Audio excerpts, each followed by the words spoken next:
এতিয়াৰে পৰা অবাধে খনন কৰিব নোৱাৰিব পাহাৰ। পাহাৰ খননক লৈ নিষেধাজ্ঞা।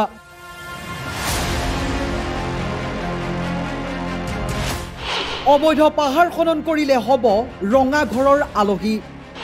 আগন্তুক ৩ বছৰলৈ বন্ধ থাকিব পাহাৰ খনন। ৰাজ্য চৰকাৰে জাৰি কৰিছে নিষেধাজ্ঞা।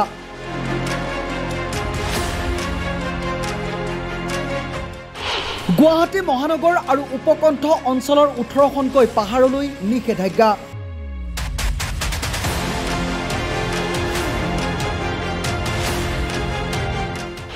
সেউজীয়া জৈৱ বৈচিত্ৰ্য ৰক্ষাৰ বাবে এই সিদ্ধান্ত।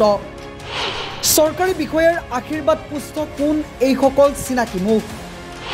জনৈক মাৰাক, বড়ো আলী, ৰহমান হুছেইন।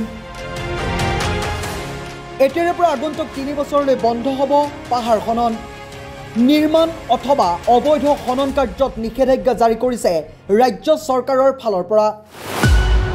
কৃত্ৰিম বান প্ৰতিৰোধী ব্যৱস্থা হিচাপে গুৱাহাটী মহানগৰ আৰু ইয়াৰ উপকণ্ঠ অঞ্চলৰ ১৮খনকৈ পাহাৰত বন্ধ থাকিব খনন কাৰ্য।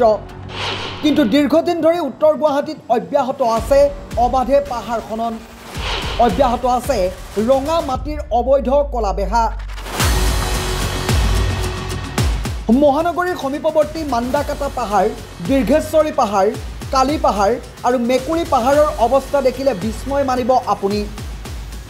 উন্নয়নৰ দোহাই দি ধ্বংস কৰা হৈছে সেউজীয়া জৈৱ বৈচিত্ৰ্য। এফালৰ পৰা ধ্বংস কৰা হৈছে সেউজীয়া বনজ সম্পদ। চৰকাৰী বৰমূৰীয়াৰ আশীৰ্বাদ পুষ্ট বুলি চিনাকি দিয়া একাংশ বনদস্যুই ধ্বংস কৰিছে পাহাৰসমূহ। জনৈক মাৰাক, বড়ো আলী, ৰহমান হুছেইন নামৰ কেইবাগৰাকীও দিছপুৰৰ আশীৰ্বাদ পুষ্ট বনদস্যুই পাহাৰ ধ্বংস কাৰ্যত লিপ্ত থকাৰ অভিযোগ ৰাইজৰ।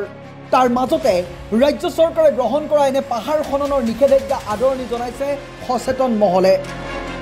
খনন কাৰ্যত নিষেধাজ্ঞা জাৰি কৰা ১৮খন পাহাৰৰ তালিকাত উত্তৰ কামৰূপৰ এই পাহাৰসমূহৰ নাম আছেনে? বন্ধ হ'বনে ঐতিহাসিক মান্দাকাটা পাহাৰ, দীৰ্ঘেশ্বৰী পাহাৰ, কালী পাহাৰ কিংবা মেকুৰী পাহাৰৰ খনন কাৰ্য? এই প্ৰশ্ন উত্থাপন কৰিছে ৰাইজে। এই পাহাৰ খননৰ যি কাৰ্য ধাৰাবাহিকভাৱে অব্যাহত আছে তাৰ ওপৰত স্থানীয় নাগৰিকৰ ভাষ্য।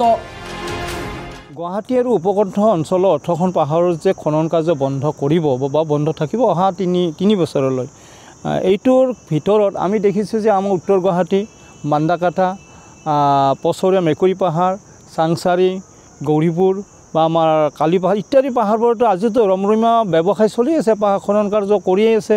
দিনে নিশাই ৰঙা মাটিবোৰ ডাম্পাৰে নি ইয়াতো কলা ব্যৱসায় চলাই আছে। এইটোতো আজি ৰোধ হোৱা নাই। কিন্তু আমি অনুৰোধ কৰিছোঁ যে আমি ৰাইজৰ হকে বা মই ভাবোঁ যে এই ১৮খন পাহাৰৰ ভিতৰত আমাৰ এইকেইখন পাহাৰো তেওঁ অন্তৰ্ভুক্ত কৰিব লাগে। যদিও অন্তৰ্ভুক্ত হৈছে ভাল কথা, যদি হোৱা নাই কিন্তু অচিৰে এই ১৮খন পাহাৰৰ ভিতৰত আমাৰ এইকেইখন পাহাৰ অন্তৰ্ভুক্ত কৰিব লাগে আৰু আমাৰ এই পাহাৰবোৰ ৰক্ষা কৰিব লাগে, বনজ সম্পদ এইবোৰ ৰক্ষা কৰিব লাগে। সেইটো মই চৰকাৰক বা মুখ্যমন্ত্ৰীক অনুৰোধ জনাম। আমিনগাঁৱৰ পৰা মিতালী দাসৰ ৰিপৰ্ট, সাম্প্ৰতিক বাৰ্তা।